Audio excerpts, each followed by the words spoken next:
अनिका, तुम सुन रही हो ना मेरी बात? तुम माँ बनने वाली हो अनिका। डॉक्टर के ये शब्द सुनते ही 18 साल की अनिका की कमजोर आंखें एकदम से चौड़ी हो गईं।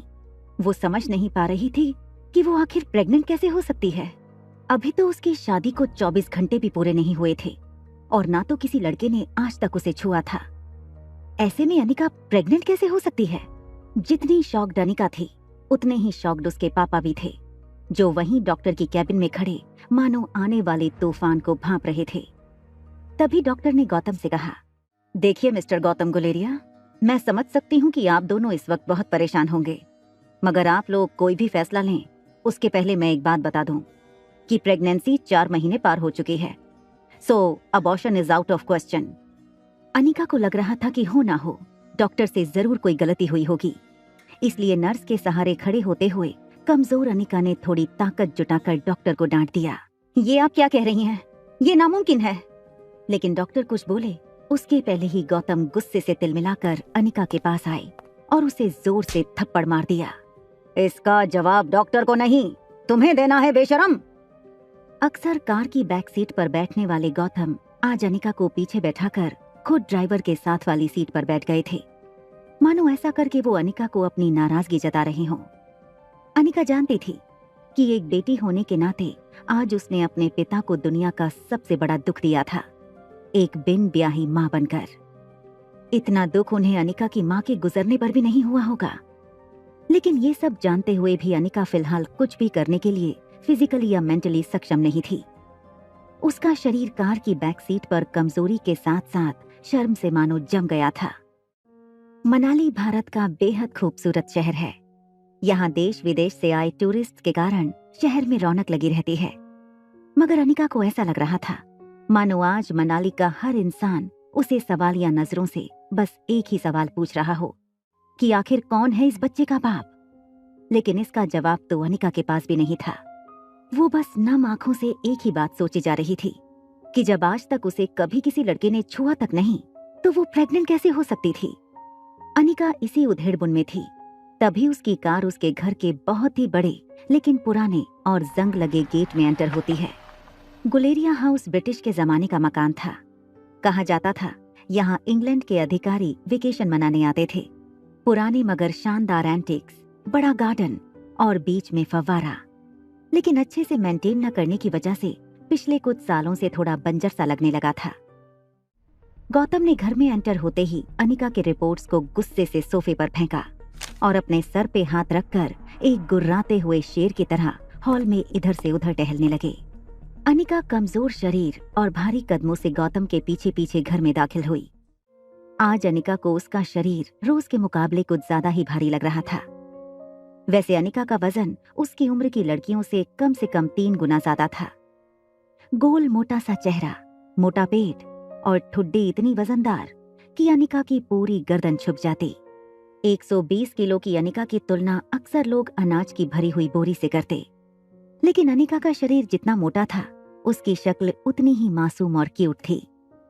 चेहरे के दोनों तरफ एक एक रसगुल्ला लगाया हो वैसे नरम मुलायम सफेद गाल, ठंड की वजह से हमेशा लाल रहती उसकी नाक और पूरे जहां की मासूमियत को समेट कर बनाई गई हो वैसी उसकी 2 आंखें। लेकिन आज तक किसी को उसका मासूम चेहरा नहीं दिखा था तो बस उसका शरीर, बेडोल और निराकार। बिन माँ की बच्ची अनिका को आज सबसे ज्यादा जरूरत थी तो उसके पापा के इमोशनल सपोर्ट की। इसलिए अनिका नम आंखों से गौतम की तरफ बढ़ी ही थी कि तभी गौतम भारी पहाड़ी आवाज में उस पर गरज पड़े। मुश्किल से एक मौका मिला था हमें हमारी जिंदगी को थोड़ा बेहतर बनाने का। नसीब वाली थी तुम जो डोगरा खानदान के इकलौते वारिस कुणाल डोगरा से तुम्हारी शादी हुई थी। डू यू नो कितने पावरफुल हैं वो लोग? मनाली का सबसे पावरफुल खानदान डोगराज। हमारे सारे कर्ज, पेंडिंग कोर्ट केस, हमारी हर तकलीफ से हमें बाहर निकाला था उन लोगों ने, लेकिन शादी के 24 घंटे में ही तुमने हमारी जिंदगी वापस जहन्नुम बना दी। उनको तुम्हारे इस कारनामे के बारे में पता चलेगा तो पता नहीं क्या होगा। और तुम्हारी छोटी बहन कामिनी, उसके साथ कौन शादी करेगा? भले ही वो तुम्हारी सौतेली बहन हो, लेकिन तुम्हारे इस कारनामे की वजह से उसकी भी तो बदनामी होगी। नहीं, जब तक ये मामला खत्म नहीं हो जाता तब तक मैं तुम्हारी छोटी बहन कामिनी को और तुम्हारी नई माँ मनीषा को उसके भाई के घर भेज दूंगा। लेकिन आज नहीं तो कल सबको पता चल ही जाएगा। ये बोलते हुए गौतम अपना सर पकड़कर सोफे पर बैठ गए। अब उनकी आवाज में गुस्सा कम और डर ज्यादा सुनाई दे रहा था, लेकिन गौतम के आंसू मानो करारे शब्द में बदलकर उसके मुंह से निकल रहे थे। तेरा पति कुणाल तो शादी करते ही 1 घंटे के अंदर ही शहर चला गया था। अब इस प्रेगनेंसी के बारे में जब तेरे ससुराल वालों को पता चलेगा तो भगवान जाने वो लोग क्या करेंगे। समाज में इज्जत तो उछलेगी ही, मगर हम फिर से उसी दलदल में फंस जाएंगे जहां से निकाल कर लाए थे हमें वो लोग। काश तुम भी अपनी माँ के साथ ही। अनिका वो सुन चुकी थी जो गौतम कहते कहते रुक गया था। अनिका को कड़वे शब्द सुनने की आदत तो थी ही, मगर आज सवाल उठा था उसके चरित्र पर, उसकी पवित्रता पर। अनिका इस चक्रव्यूह से जल्द बाहर निकलना चाहती थी, मगर उसे कुछ समझ नहीं आ रहा था कि वो क्या करे। वो सोच रही थी कि जो कुछ भी हो रहा है अगर वो झूठ था तो फिर उसके पेट में सांस लेने को उत्सुक ये सच क्या था। अगले दिन गौतम ने घर में लगे सारे सीसीटीवी कैमरे की पिछले 5 महीनों की फुटेज मंगवाई और बारीकी से देखने के बाद वो ये जानकर हैरान हो गया था कि पिछले 5 महीनों से छोटी मोटी बीमारी के चलते अनिका घर के बाहर कहीं गई ही नहीं थी। ये देखकर गौतम का गुस्सा अब आश्चर्य में बदल गया था। उसको इतना तो समझ में आ गया था कि कहीं कुछ तो गड़बड़ थी, लेकिन उससे कई ज्यादा उसे ये चिंता थी कि अब डोगरा खानदान क्या करेगा। जल्द ही अनिका की देखभाल के लिए एक नर्स रखी गई। लगातार देखभाल और दवाइयों से अनिका की तबीयत में सुधार आ रहा था, लेकिन साथ ही उसे ये बात रोमांचित कर रही थी कि उसके अंदर एक नन्हा सा जीव सांस ले रहा था। अनिका की उम्र भले ही कच्ची हो, मगर उसके अंदर की एक माँ जल्द ही जन्म लेने को उत्सुक थी। उसकी जिंदगी में आखिरकार वो आने वाला था जो सिर्फ और सिर्फ उसका होगा। और 4 महीने बीत चुके थे। अनिका अपनी प्रेगनेंसी में लगभग सब कुछ भूल चुकी थी। न वो किसी से मिलती, न कोई उससे मिलता। सिर्फ वो अपने अंदर पनप रही उस नन्ही सी जान से बात करती रहती। ऐसे में एक दिन अनिका पाइप से अपने घर के बाहर के गार्डन में पानी छिड़क रही थी। तभी अचानक उसने अपने पैरों के नीचे कुछ हलचल महसूस की। वो कुछ समझ पाती उसके पहले उसके घर के मेन गेट से एक स्पोर्ट्स बाइक अंदर आई। मशीन गन से जैसे गोलियां निकलती हैं, वैसी बाइक की आवाज सुनकर ऐसा लगा मानो बॉर्डर पर जंग शुरू हो गई हो। बाइक की आवाज सुनकर अनिका ने पानी का पाइप छोड़ दोनों हाथों से अपना पेट पकड़ लिया, जैसे अपने डरे हुए बच्चे को आंचल में छुपा रही हो। बाइक आकर बंगले की सीढ़ियों के पास रुकी। Leather shoes, tight jeans, dark blue T shirt और चेहरे पर लगे पीले चश्मे के आर पार लड़के की गहरी लाल आंखें साफ दिखाई दे रही थीं। अनिका ने जैसे ही इस लड़के को देखा, उसकी धड़कन मानो डर और टेंशन से तेज हो गई। ये लड़का और कोई नहीं बल्कि अनिका का पति कुणाल डोगरा था। 21 साल का कुणाल अपनी नजर अनिका पर गड़ाए हुए बड़े ही स्टाइल के साथ बाइक से उतरा और अनिका की तरफ धीरे धीरे आगे बढ़ने लगा। अनिका और कुणाल दोनों ही एक दूसरे को देखे जा रहे थे। कुणाल की शादी अनिका से भले ही उसकी मर्जी के खिलाफ करवाई गई थी, लेकिन अपनी बीवी की कोख में किसी और का बच्चा देखना कोई भी मर्द शायद बर्दाश्त न कर पाए। कुणाल शादी के बाद मंडप से सीधा दिल्ली अपने कॉलेज की पढ़ाई पूरी करने चला गया था और वहीं पहुंचकर शादी के दूसरे दिन उसे अनिका की प्रेगनेंसी की खबर मिली थी। अनिका उस दिन से लगभग रोज सोचती कि जिस दिन उसका सामना कुणाल से होगा, उस दिन पता नहीं वो कैसे रिएक्ट करेगा। आज जब कुणाल उसके सामने आ रहा था, तब पता नहीं क्यों निर्दोष होने के बावजूद डर और शर्म के मारे अनिका को एक अजीब सी बेचैनी महसूस होने लगी थी। अनिका तुरंत अपने पापा को फोन लगाती है, लेकिन उनका फोन नहीं लग रहा था। कुणाल को अपनी ओर बढ़ता देख अनिका की घबराहट इतनी बढ़ गई थी कि वो डर के मारे बड़बड़ाने लगी। वो पापा तो नहीं है घर पे। ऐसे में कुणाल अनिका के सामने आकर एरोगेंस से खड़ा था। वो अनिका को ऊपर से नीचे तक देख रहा था। सूजा हुआ चेहरा, 8 महीने की प्रेगनेंसी वाला मोटा पेट, गद्दी जैसे मोटे हाथ और पांव। प्रेगनेंसी की वजह से अनिका पहले से भी ज्यादा मोटी नजर आ रही थी। अनिका को देखकर कुणाल ने अपने होठों को दबाया और एक गहरी सांस लेकर जोर से जमीन पर थूक दिया। ये देखते ही अनिका की कमजोरी मानो अचानक से वापस आ गई हो। वो ठीक से अपने पैरों पर खड़ी नहीं रह पा रही थी, मानो जैसे उसे खुद का बोझ लग रहा हो। कुणाल गुस्से में घूरते हुए जैसे जैसे आगे बढ़ रहा था, वैसे वैसे अनिका एक डरे सहमे मेमने की तरह घबरा कर पीछे होती जा रही थी। ऐसा लग रहा था मानो कुणाल के नुकीले लेदर शूज किसी भी वक्त अनिका के नंगे मुलायम पांव को कुचल देंगे। तभी मेन गेट से गौतम की कार अंदर आकर रुकी। गौतम कार से उतरकर तेज कदमों से कुणाल के पास आया, जैसे कोई सेक्रेटरी अपने बॉस के पीछे भाग रहा हो। अनिका ने अपने पापा को ऐसा पहले कभी नहीं देखा था। गौतम कुणाल के पास आकर उसको कहता है, अरे कुणाल बेटा, आज अचानक से तुमने फोन किया कि तुम आ रहे हो। तुम्हारी कॉलेज में छुट्टियां शुरू हो गई क्या? कुणाल ने गुर्रा के कहा, पूरे 4 महीने बाद आया हूँ। ऐसा बोलकर अपने दामाद को वेलकम करोगे आप? वैसे काफी कुछ बदल गया है यहाँ पे। कुणाल ने अनिका के पेट की तरफ देखकर अपनी जेब से रम की बोतल निकाली और मुंह से लगा ली। वो आया तब से उसकी नजर अनिका के पेट पर ही जमी हुई थी। माहौल को थोड़ा ठीक करने के लिए गौतम ने कुणाल से कहा, आओ कुणाल बेटा, अंदर चलकर बात करते हैं। लेकिन गौतम की बात को अनसुना करते हुए और रम के घूंट लेते हुए कुणाल अनिका के पेट को घूरता रहा। गौतम को भी थोड़ा अजीब तो लग रहा था, लेकिन कहीं ना कहीं वो कुणाल के मन की बात को भांप रहा था। इसलिए बड़े ही सहजता से गौतम ने कुणाल से कहा, देखो कुणाल, अगर तुम ये शादी तोड़ना चाहते हो तो मैं समझ सकता हूँ। ये सुनते ही कुणाल चिल्ला उठा, जो बात तुम समझ सकते हो वो बात मेरे बुढ़े दादाजी नहीं समझ सकते ना। जबरदस्ती इस मोटी के साथ मेरी शादी करवा दी, और अब दादाजी चाहते हैं कि इसके नाजायज बच्चे को भी मैं अपना नाम दूं।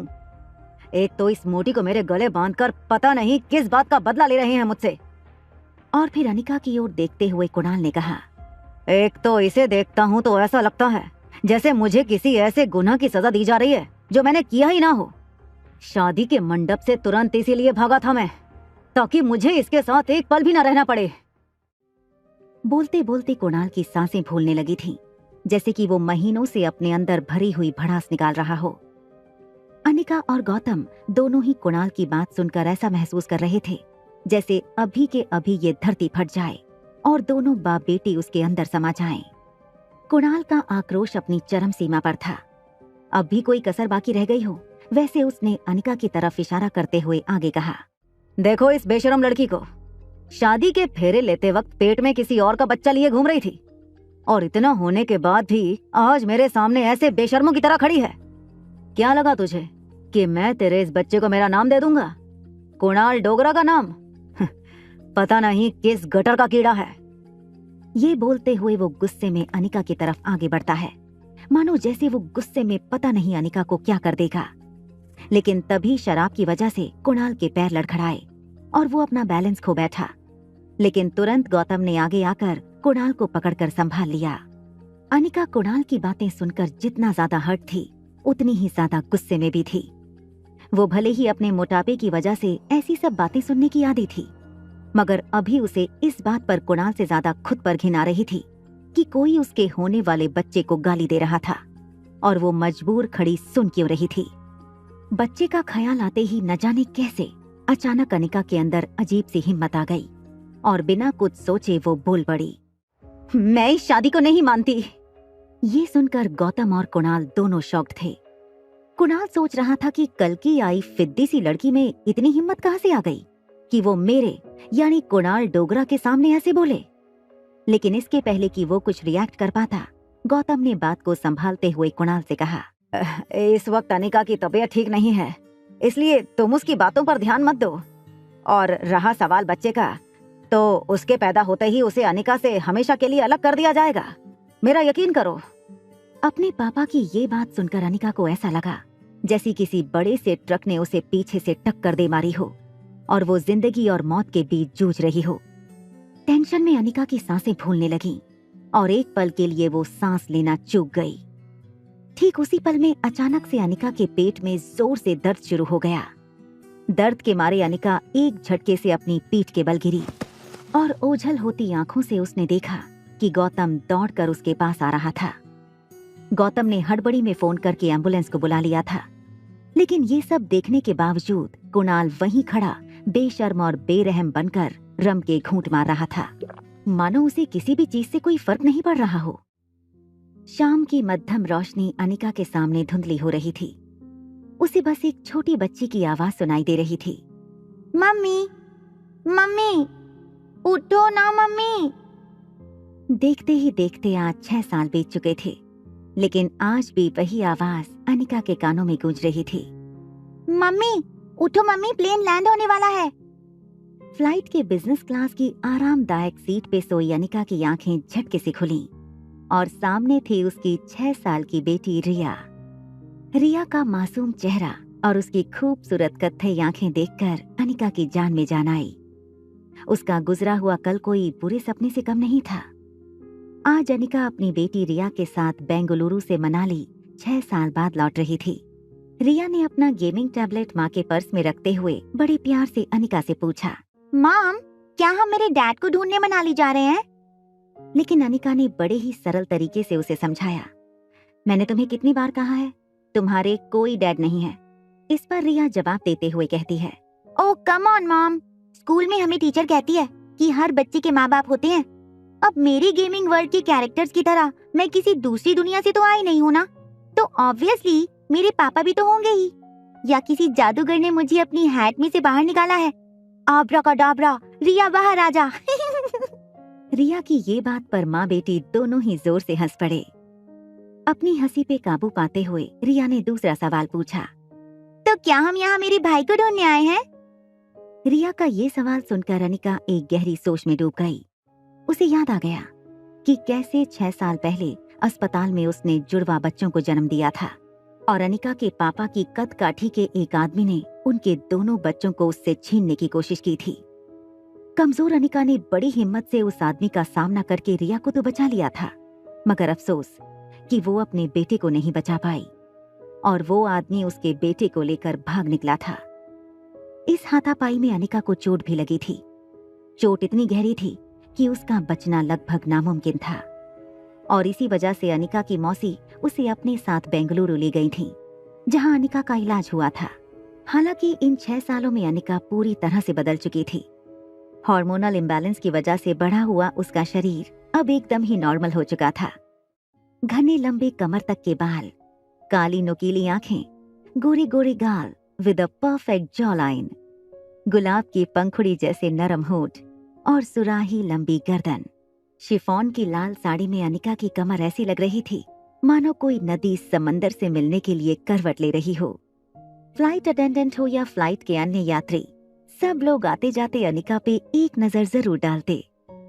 मासूमियत से सवाल कर रही रिया को ये नहीं पता था कि अनिका के मनाली लौटने का मुख्य कारण ये था कि पिछले 6 सालों में कुणाल के दादाजी किसी भी हालत में अनिका और कुणाल की शादी तोड़ने की मंजूरी नहीं दे रहे थे। लेकिन 6 साल बाद आखिरकार कुणाल की जिद के आगे उन्हें झुकना पड़ा और वो ये शादी तोड़ने के लिए राजी हो गए। मनाली वापस जाकर वो डिवोर्स पेपर पर साइन करने के साथ साथ अपने खोए हुए बेटे को भी ढूंढना चाहती थी। थोड़ी ही देर में फ्लाइट ने लैंड किया। मनाली की जमीन पर कदम रखते ही न जाने क्यों अनिका की बाईं आंख फड़कने लगी। उसे ऐसा लगा कि आगे जरूर कुछ बुरा होने वाला था। वो ये सोचकर लगेज काउंटर की तरफ बढ़ ही रही थी कि तभी उसकी नजर पीछे की तरफ पड़ी, जहां फ्लाइट के सभी यात्री मुस्कुराकर उसी को देखते हुए आगे बढ़े जा रहे थे, मानो सब उसकी खूबसूरती में गुम होकर उसके पीछे पीछे चले आ रहे हों। अनिका थोड़ी कॉन्शियस होकर और रिया को संभालते हुए फटाफट आगे चलने लगी। लगेज काउंटर पर से जैसे ही अनिका अपना लगेज लेने के लिए झुकी, फटाक से 3 लोग और भागकर आए और उसका लगेज उठाकर अनिका को देने लगे, मानो सब इसी बहाने अनिका से बात करने की कोशिश करना चाहते हो। अनिका चुपचाप अपना लगेज ट्रॉली पर डालकर और रिया का हाथ पकड़कर एयरपोर्ट के बाहर की तरफ निकलने लगी। तभी उसके फोन पर उसके पापा गौतम का फोन आया। अनिका के फोन उठाते ही गौतम ने बिना कोई खैर खबर पूछे अनिका से कहा, कुणाल तुम्हें लेने एयरपोर्ट आ रहा है, उसके साथ सीधे घर आ जाना। यहाँ तुम्हें 2 पेपर साइन करने हैं, एक डिवोर्स पेपर और दूसरे वो। इतना कहकर गौतम अटक गया और फिर कुछ सोचकर उसने आगे कहा, खैर तुम घर आओ, मैं तुम्हें सब बताता हूँ। अनिका ने भी बिना कुछ कहे ही फोन काट दिया। जैसा कि गौतम ने कहा था, कुणाल एयरपोर्ट के बाहर बड़ी ही बेसब्री से अनिका का वेट करते हुए खड़ा था। 6 सालों में कुणाल भी काफी बदल चुका था। अब वो एक स्टूडेंट नहीं बल्कि एक बिजनेसमैन था। डार्क ब्राउन कलर का कड़क सूट, शार्पली कटे हुए और जेल से सेट किए हुए बाल और ट्रिम की हुई दाढ़ी में कुणाल की पर्सनैलिटी तो निखर रही थी, मगर उसके तेवर अब भी वही थे, रूड और एरोगेंस से भरपूर। वो तो अनिका का इंतजार भी सिर्फ इसलिए कर रहा था क्योंकि उसे जल्द से जल्द अनिका से मुक्ति चाहिए थी। कुणाल का एक पैर जमीन पर तो दूसरा पैर रेलिंग पर टिकाया हुआ था, जिसे वो कॉन्स्टेंटली हिला रहा था। एग्जिट डोर की तरफ देखते हुए कुणाल ने बड़ी ही बेसब्री से अपने ड्राइवर से कहा, आज तक इस दुनिया में किसी आदमी को डिवोर्स मिलने की इतनी ज्यादा खुशी नहीं हुई होगी। किसी भी कीमत पर आज ही उस मोटी से मैं डिवोर्स पेपर पर साइन करवा लूंगा। कुणाल के ड्राइवर राजू ने बीड़ी फूंकते हुए कहा, आप फिक्र मत कीजिए, आज सुबह सुबह मैं माता के दर्शन करके निकला हूँ। मैंने भगवान से प्रार्थना की है कि आज आपकी 6 सालों पुरानी ये मनोकामना पूरी हो। आज पक्का पेपर साइन हो ही जाएंगे। ये सुनकर कुणाल ने बड़े ही कटीले अंदाज में कहा, अबे सिर्फ डिवोर्स नहीं चाहिए, अनिका की कंपनी भी तो चाहिए जो उसकी मरी हुई माँ उसके नाम करके गई थी। राजू, जिसने अपने हाथ में अनिका के नाम का बोर्ड पकड़ा हुआ है, वो उस बोर्ड को सीधा करते हुए कहता है, अरे वो फैक्ट्री भी मिल जाएगी, फिक्र नॉट।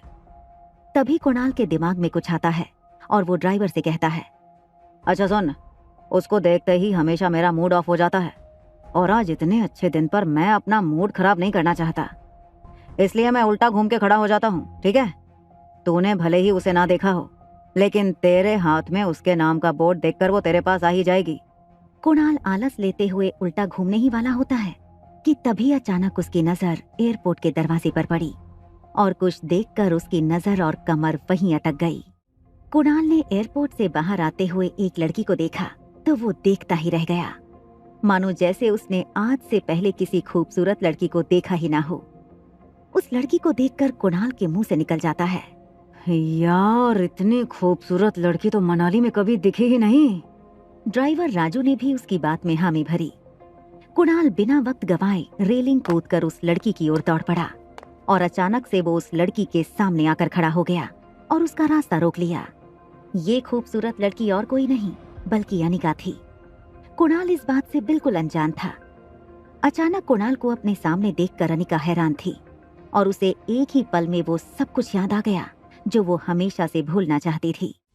अनिका एक पल के लिए सहम गई और उसको लगा कि कहीं पहले की तरह कुणाल फिर से उसकी इंसल्ट ना कर दे, और इसलिए अनिका सीधा कुणाल को थप्पड़ जड़ देना चाहती थी, मगर वो अपनी बेटी रिया के सामने कोई तमाशा नहीं करना चाहती थी। और तभी अचानक कुणाल बोल पड़ा, हेलो मिस गॉर्जियस, आप मनाली में पहली बार आई लगती हैं, क्योंकि अगर पहले आई होती तो ये तो पॉसिबल नहीं है कि अब तक आप मेरी नजरों से अननोटिस रहती। अनिका को पहले तो कुछ समझ में नहीं आया, लेकिन अगले ही पल वो समझ गई कि कुणाल उसे पहचान नहीं पाया था। अनिका ने रिया की तरफ देखा तो वो अपने टैब में वीडियो गेम खेलने में मस्त थी, और क्योंकि उसने हेडफोन पहने थे उसे आसपास की कोई बात सुनाई नहीं दे रही थी। ये देखकर अनिका को राहत मिली। अनिका कुणाल की बात को अवॉइड करते हुए वहां से साइड होकर टैक्सी को आवाज देने लगी, टैक्सी टैक्सी। अनिका नहीं चाहती थी कि कुणाल उसे पहचाने, लेकिन कुणाल भी हार मानने वालों में से थोड़ी था। कुणाल ने उसकी तरफ भागकर फिर से उसका रास्ता रोक दिया। अरे अरे, टैक्सी की क्या जरूरत है, मैं अपनी गाड़ी में आपको जहाँ चाहे छोड़ देता हूँ ना। और एक मिनट, ये नन्ही गुड़िया कौन है? ये कहते हुए उसने रिया की तरफ इशारा किया और उसके गाल पर हाथ फिराया। लेकिन रिया जब टैब पर गेम खेल रही होती है तब उसे कोई डिस्टर्ब करे वो उसे बिल्कुल अच्छा नहीं लगता, इसलिए टैब से बिना ऊपर देखे उसने अपना गाल झटक लिया। ऐसा करने में रिया के कान से हेडफोन नीचे की तरफ स्लाइड होकर गिर के उसके कंधे पर आ गया था, लेकिन अभी भी उसका ध्यान वीडियो गेम खेलने में ही था। अनिका टैक्सी ढूंढने में बिजी हो गई, लेकिन कुणाल पीछे पीछे आकर उससे एक नहीं तो दूसरे तरीके से बात करने की कोशिश करता रहता था। ओह, समझ गया, ये आपकी छोटी बहन है ना? ये सुनकर रिया जोर जोर से हंस पड़ी। तभी कुणाल को वापस गौतम का फोन आया। कुणाल ने जैसे ही फोन उठाया, गौतम ने पूछा, क्या तुम्हें अनिका दिखी? कुणाल ने बड़ा ही तीखा जवाब देते हुए कहा, ना दिखने के लिए आपकी बेटी कोई सुई तो है नहीं, जब वो गेट से बाहर आएगी तो सिर्फ वो ही दिखेगी। बल्कि उसके पीछे खड़े लोग भी दिखना बंद हो जाएंगे। और वो रूडली फोन काट देता है। कुणाल की बात सुनकर अनिका को अंदाजा आ गया था कि वो पक्का उसी के बारे में बात कर रहा था। अनिका को कुणाल पर बहुत ही ज्यादा गुस्सा आ रहा था, लेकिन उसे बस अब जल्दी से टैक्सी चाहिए थी। वो पूरे जोश और गुस्से के साथ जोर से चिल्लाई, टैक्सी! ये सुनकर कुणाल और ज्यादा इम्प्रेस हो गया और बड़े ही मीठे अंदाज में बोला, सुनिए मिस, मैं आपको छोड़ देता हूँ ना। वैसे भी मैं जिसे लेने आया था लगता है वो आई ही नहीं। आप अगर बेंगलुरु की फ्लाइट में आई हैं तो आपने फ्लाइट में किसी बेहद मोटी औरत को देखा होगा। ये सुनकर अनिका एक पल को रुकी और उसने कुणाल की तरफ मुड़कर देखा। कुणाल आगे कहता है, दरअसल 6 साल पहले वो 120 किलो की थी। अब 6 साल में तो उसने पक्का डबल सेंचुरी पार कर ही ली होगी। अनिका बिना कुछ बोले कुणाल की बातें सुनकर सोच रही है कि पता नहीं क्या क्या सोच रहा है वो उसके बारे में। अपनी बातों को सुनते हुए कुणाल अनिका को देखता है तो वो उसे इम्प्रेस करने के चक्कर में और उसे हंसाने के लिए आगे कहता है, वैसे मुझे लगता है कि फ्लाइट वालों ने उसे बैठाने से मना कर दिया होगा। कहा होगा कि अगर तुम बैठोगे तो फ्लाइट कैसे उड़ेगी। कहते हुए वो खुद भी हंसता है और उम्मीद करता है कि उसके जोक से अनिका को भी हंसी आएगी, लेकिन अनिका बड़े ही ठंडे तरीके से उसको देखती रही। अनिका को हंसता हुआ न देखकर कुणाल ने भी अपनी हंसी रोकी और बोला, अजी छोड़िए, मैं भी किसकी बातें लेकर बैठ गया। कहाँ आप और कहाँ वो। तभी एक टैक्सी अनिका के पास आकर रुक गई। दूसरी तरफ पीछे से कुणाल का ड्राइवर हाथ में अनिका गुलेरिया का बोर्ड लेकर दौड़ा चला आ रहा था। वो आकर कुणाल के बाजू में खड़ा हो गया, मानो वो कुणाल को कुछ बताने आया हो। अनिका ने जल्दी जल्दी में रिया को टैक्सी में बैठाया और खुद जब टैक्सी में बैठने जा रही थी तब कुणाल ने थोड़ा मायूस होते हुए कहा, वैसे आपको मनाली में किसी भी चीज की जरूरत हो तो सिर्फ एक ही नाम याद रखिएगा, कुणाल डोगरा। किसी से भी मेरा नाम पूछेगा, मेरे घर तक छोड़ाएगा आपको। टैक्सी वहां से निकलने ही वाली थी कि तभी कुणाल ने टैक्सी रोकी और विंडो के पास झुककर बड़े ही फ्लर्टियस अंदाज में कहा, अरे मिस, अपना नाम तो बताती जाओ। ये सुनकर अनिका ने कुणाल को देखते हुए अपनी आंखों से काला चश्मा निकाला और बड़े ही तेज और कटीली नजर से कुणाल को देखते हुए बिना किसी भी हाव भाव से धीरे से कहा, अनिका गुलेरिया। ने अपना नाम अनिका क्यों बताया होगा? लेकिन तभी टैक्सी के अंदर बैठी अनिका ने कुणाल के पीछे खड़े ड्राइवर के हाथ का बोर्ड दिखाते हुए कहा, तुम अनिका गुलेरिया को पिक करने आए हो ना? अब तक कुणाल भी अनिका के नाम वाला बोर्ड देख चुका था। उसने सोचा कि टैक्सी में बैठी लड़की बस वो बोर्ड का लिखा नाम पढ़ रही थी, इसलिए कुणाल ने आगे बढ़कर कहा, अरे उस मोटी को तो मैं टैक्सी से भेज दूंगा, आप दोनों आराम से मेरे साथ कार में चलिए ना। कुणाल की ये बात सुनकर अनिका ने उसे एक एरोगेंट स्माइल दी और टैक्सी ड्राइवर को टैक्सी चलाने को कह दिया। कुणाल के मुंह पर धुआं छोड़ती टैक्सी रफ्तार पकड़कर कुणाल के सामने से निकल गई। 2 पल के लिए कुणाल मायूस हुआ, लेकिन तभी उसे कुछ याद आया, इसलिए हड़बड़ाहट में उसने ड्राइवर के हाथ से बोर्ड लिया और ड्राइवर को कहा,